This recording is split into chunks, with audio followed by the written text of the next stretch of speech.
اللہ الرحمن الرحیم۔ السلام علیکم ورحمۃ اللہ وبرکاتہ۔ ہم آپ کو حافظ اسلامک ٹی وی میں خوش آمدید کہتے ہیں۔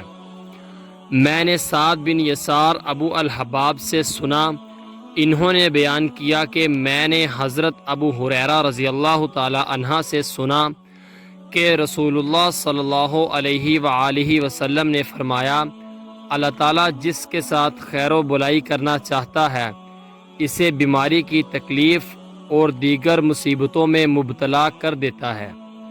اس کی حدیث کا حوالہ ہے صحیح بخاری، حدیث نمبر 5645 5645۔ دوسری حدیث، نبی کریم صلی اللہ علیہ وآلہ وسلم نے فرمایا، جو شخص اپنے بھائی کی عزت اس کی غیر موجودگی میں بچائے، اللہ تعالیٰ قیامت کے دن اس کے چہرے کو جہنم سے بچائے گا۔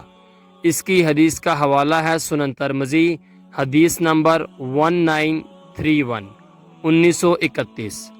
تیسری حدیث، رسول اللہ صلی اللہ علیہ وآلہ وسلم کے پاس سے ایک جنازہ گزرا تو آپ نے فرمایا، اس نے آرام پا لیا، یا لوگوں نے اس سے آرام پا لیا۔ صحابہ نے عرض کیا، اس کا کیا مطلب ہے؟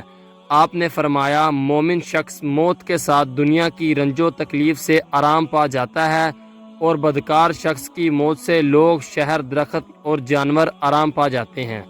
اس کی حدیث کا حوالہ ہے سنن نسائی، حدیث نمبر 1932 1932۔ نبی کریم صلی اللہ علیہ وآلہ وسلم نے فرمایا، آباد رہے وہ شخص جس نے میری حدیث سنی اور آگے پہنچائی۔ آپ اپنے عزیزوں کو یہ ویڈیو لازمی شیئر کریں تاکہ وہ بھی ثواب حاصل کر سکیں۔ ملتے ہیں آپ سے کسی نیکسٹ ویڈیو میں، تب تک کے لیے اللہ حافظ۔